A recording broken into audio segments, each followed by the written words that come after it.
Bismillahirrahmanirrahim. Assalamualaikum warahmatullahi wabarakatuh. Kami mahasiswa Universitas Jember.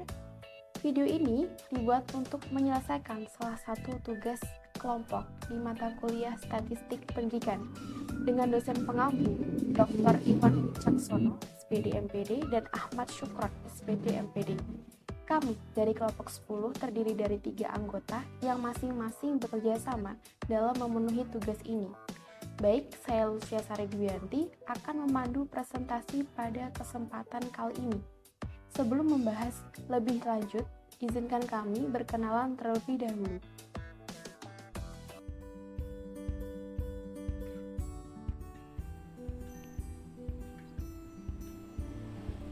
Yang pertama ada Resa Dwi Saputri dengan NIM akhir 048. Kedua ada Lutfia Sari Dwianti dengan NIM akhir 074.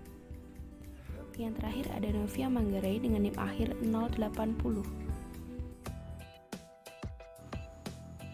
Baik, pada pertemuan kali ini kita akan mengulik 5 poin pembahasan dari mata kuliah Statistik Pendidikan. Apa saja 5 poin tersebut? 5 poin itu adalah yang pertama, penerapan hipotesis asosiatif. Yang kedua, pengujian hipotesis asosiatif. Yang ketiga, penerapan koefisien kontingensi. Yang keempat, penerapan koefisien Spearman-Rank. Yang kelima, penerapan koefisien Kendall-Taub. Berbicara tentang penelitian berarti berbicara tentang karya ilmiah. Dalam membuat suatu karya ilmiah, tentunya harus didasarkan kepada data dan fakta. Sebelum dilakukan suatu penelitian, tentunya terdapat teori-teori yang dijadikan sebagai landasan. Teori-teori tersebut merupakan pendukung dilakukannya suatu penelitian. Berdasarkan teori-teori tersebut, dapat ditarik jawaban sementara terhadap masalah yang ingin diteliti atau yang biasa disebut hipotesis. Menurut Zulfikar tahun 2014, hipotesis terdiri dari 3 macam, di antaranya hipotesis asosiatif, hipotesis deskriptif, dan hipotesis komparatif. Pada pertemuan kali ini kita akan fokus membahas mengenai hipotesis asosiatif. Asosiatif dalam Kamus Besar Bahasa Indonesia diartikan sebagai suatu hal yang bersifat asosiasi atau hubungan antara peristiwa-peristiwa yang terjadi. Artinya, hipotesis asosiatif merupakan dugaan sementara terdapatnya hubungan antara variabel. Menurut Gulo tahun 2000, hipotesis asosiatif biasanya berada pada variabel yang memiliki kesamaan jenis data, berupa data ordinal, interval, ataupun rasio. Perubahan yang terjadi pada variabel-variabel terus bergerak naik secara terus-menerus tanpa mengalami penurunan, maupun sebaliknya, karena pola-pola variabel tersebut bersifat monoton linear. Hubungan tersebut dapat diartikan sebagai hubungan yang berubah bersama, artinya jika variabel X berubah semakin turun, maka variabel Y juga berubah semakin turun. Disebut sebagai hubungan positif apabila variabel X dan Y berubah ke arah yang sama, sedangkan jika variabel X dan Y berubah ke arah yang berlawanan, maka hubungan tersebut disebut sebagai hubungan negatif. Perlu ditekankan kembali bahwa hubungan asosiatif hanya menekankan bahwa kedua variabel sama-sama berubah. Lantas, bagaimana penerapan hipotesis asosiatif ini? Saya akan menyebutkan satu contoh kasus. Kasusnya seperti ini. Seorang peneliti ingin mengetahui apakah ada hubungan antara motivasi dengan indeks prestasi kumulatif atau IPK pada mahasiswa Prodi Pendidikan Bahasa dan Sastra Indonesia Universitas Jember. Penjelasannya di sini menggunakan HO dan HA. HO menyatakan tidak terdapat hubungan antara motivasi dengan indeks prestasi kumulatif atau IPK, sedangkan HA menyatakan terdapat hubungan antara motivasi dengan indeks prestasi kumulatif atau IPK. Nah, pertanyaannya, mengapa? Mengapa ada HO dan HA? Apa itu HO dan HA? Karena pada umumnya dalam suatu penelitian hipotesis terbagi menjadi dua, yakni hipotesis HA dan hipotesis HO. Apa itu HO? HO adalah hipotesis nol atau hipotesis statistik. Hipotesis nol adalah hipotesis yang menyatakan tidak ada perbedaan antara dua variabel atau tidak adanya pengaruh variabel X terhadap variabel Y. Nah, hipotesis ini jika diterapkan dalam kasus tadi menyatakan tidak terdapat hubungan antara motivasi dengan indeks prestasi belajar kumulatif atau IPK. Kesimpulannya apa? Jadi HO ini adalah pernyataan tentang parameter yang bertentangan dengan keyakinan peneliti. Tujuannya apa? Untuk agar peneliti tidak mempunyai prasangka. Jadi HO ini sementara waktu dipertahankan hingga benar-benar pengujian statistik mendapatkan bukti yang menentang atau mendukungnya. Sementara HA adalah hipotesis alternatif atau hipotesis kerja atau hipotesis H1 atau H1. Hipotesis alternatif adalah hipotesis penelitian yang menyatakan adanya suatu hubungan, pengaruh, dan perbedaan antara dua atau lebih variabel. Jadi hipotesis HA ini dibuat menjadi HO agar peneliti tidak mempunyai prasangka. Jadi peneliti harus jujur, tidak terpengaruh HA. Namun kemudian bisa dikembangkan lagi ke HA jika terbukti pada rumusan akhir pengujian hipotesis. Setelah kita menjelaskan tentang apa itu penerapan dari hipotesis asosiatif, maka selanjutnya kita akan menjelaskan tentang pengujian hipotesis asosiatif. Nah, menurut Sugiono pada tahun 2019 dijelaskan bahwa hipotesis asosiatif adalah dugaan tentang adanya hubungan antar variabel dalam populasi yang akan diuji melalui hubungan antar variabel dalam sampel yang diambil dari populasi tersebut. Dalam tahap awal pembuktiannya yaitu dengan menghitung terlebih dahulu sebuah koefisien korelasi antar variabel dalam sampel. Setelahnya koefisien yang ditemukan itu diuji signifikasinya. Dalam menguji sebuah hipotesis asosiatif ini berarti menguji koefisien korelasi yang ada dalam sebuah sampel guna diberlakukan pada semua populasi yang mana sampel diambil. Nah, di sini ada 3 macam hubungan antar variabel, yaitu ada hubungan simetris, hubungan sebab akibat atau kausal, dan hubungan interaktif atau saling mempengaruhi. Apa sih itu korelasi?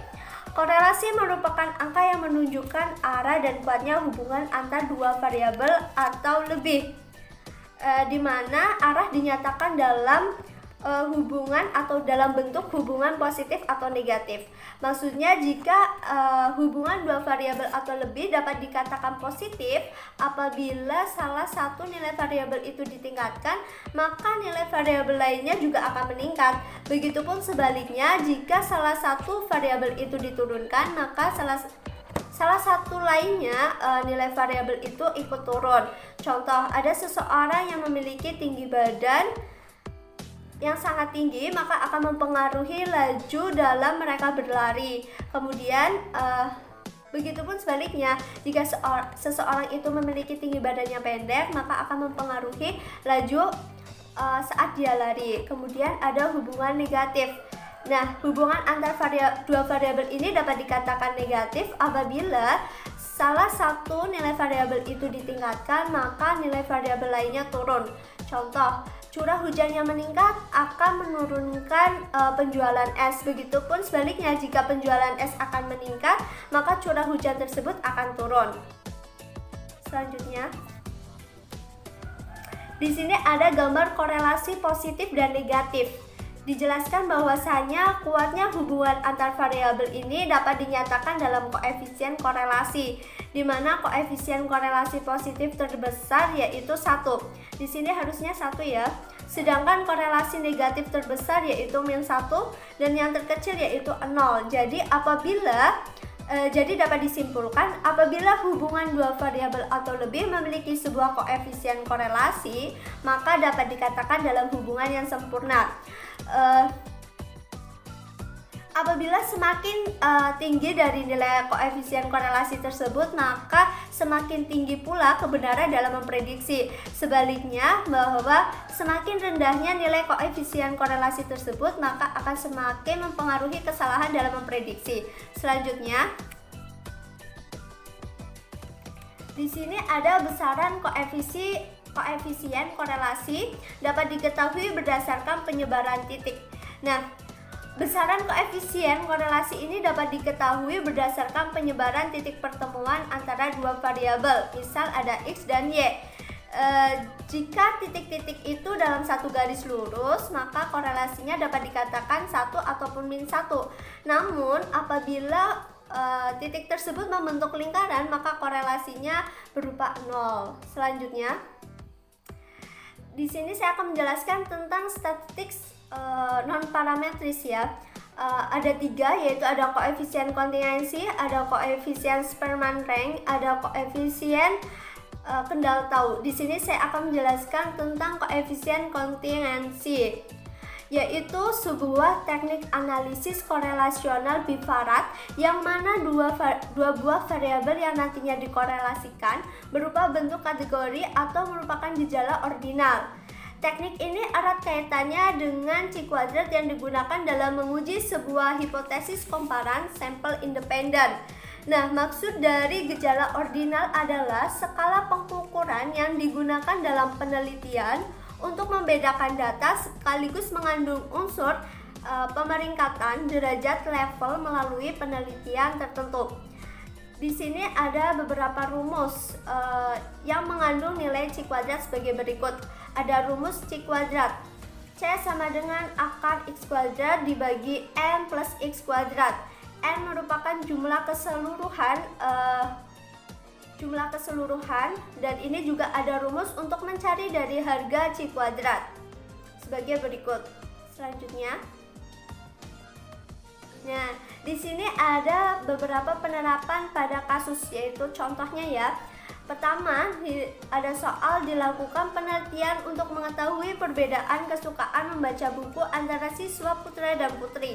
Data penelitian ini kemudian dikumpulkan dalam bentuk kuesioner yang menanyakan kesukaan dalam berolahraga. Sejumlah 130 siswa putra dan putri dijadikan sebagai responden penelitian. Hasil tabelnya sebagai berikut. Siswa putra suka membaca ada 35, tidak suka membaca ada 30, maka jumlah 65. Kemudian siswa putri yang suka membaca dengan jumlah 25, tidak suka membaca ada jumlah 40, maka jumlahnya adalah 65. Maka jumlah suka membaca putra dan putri yaitu ada 60, tidak suka membaca adalah 70, jumlah keseluruhan adalah 130. Selanjutnya, nah, bagaimana sih penyelesaian? Penyelesaian yang pertama yaitu untuk menghitung frekuensi harapan terlebih dahulu. Maka digunakan rumus jumlah baris dibagi dengan jumlah total dikalikan jumlah kolom. Misal, kita mencari frekuensi harapan sel A, maka 65 dibagi 130 dikali 60 sama dengan 30. 65 merupakan jumlah baris, 130 merupakan jumlah total, dan 60 merupakan jumlah kolom. Ini berlaku untuk mencari semua frekuensi harapan baik sel A, B, C, D. Jadi dicari terlebih dahulu. Kemudian kita masukkan ke dalam rumus harga C-kuadrat.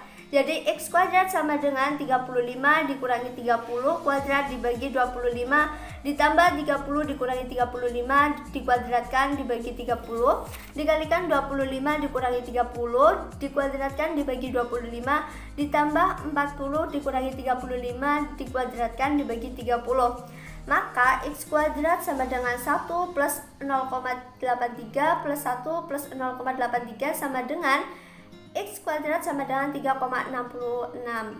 Nah, baru setelah itu kita masukkan ke dalam rumus C, yaitu rumus akar dari X² dibagi N plus X². Maka hasilnya seperti itu ya, yaitu 0,165. Selanjutnya, Baik, selanjutnya saya akan menjelaskan mengenai penerapan korelasi Spearman rank. Koefisien korelasi Spearman atau sering juga disebut sebagai Spearman rank correlation digunakan untuk menghitung korelasi berdasarkan data yang berbentuk peringkat atau ranking. Lebih mudahnya, korelasi rank Spearman digunakan jika data berbentuk ordinal atau berjenjang. Dari rumus tersebut, di sini sudah tertera rumus Spearman rank. Kita bisa lihat pada rumus berikut, RS adalah koefisien korelasi rank Spearman. D adalah selisih setiap rank atau beda ranking antara variabel bebas dan variabel terikat. N adalah banyaknya data, 1 adalah konstanta dari rumus, 6 adalah faktor pengali, dan sigma adalah total jumlah. Lantas, bagaimana penerapan kasusnya? Saya mempunyai satu contoh kasus. Kasusnya seperti ini. Sebuah perusahaan sedang melakukan rekrutmen pegawai. Pimpinan perusahaan ingin mengetahui apakah ada hubungan antara nilai ujian tertulis dengan jumlah barang yang dijual oleh masing-masing salesman yang baru direkrut tersebut. Penjelasannya seperti ini, bisa dilihat dalam tabel. Jumlah sigma adalah 98. Setelah dihitung lebih lanjut dengan rumus, ditemukan jawaban 0,41. Kemudian diperoleh nilai RS 0,648 dengan tingkat signifikansi 5%. Belum cukup bukti untuk mengatakan terdapat hubungan ranking nilai ujian tertulis dengan ranking jumlah penjualan. Halo, perkenalkan saya Novia Manggara Hidayah dengan NIM 2002104020080. Pada kesempatan kali ini, saya akan menjelaskan materi tentang korelasi Kendall-Tau. Data yang akan kita analisis korelasi ialah data ordinal atau data urutan. Fungsi dari korelasi Kendall-Tau sama dengan korelasi Spearman. Namun, terdapat perbedaan di antara keduanya, yaitu rumus dan cara menghitungnya. Hipotesisnya yaitu ada hipotesis 0, ialah tau sama dengan 0 atau tidak ada hubungannya antara variabel bebas dengan variabel terikat.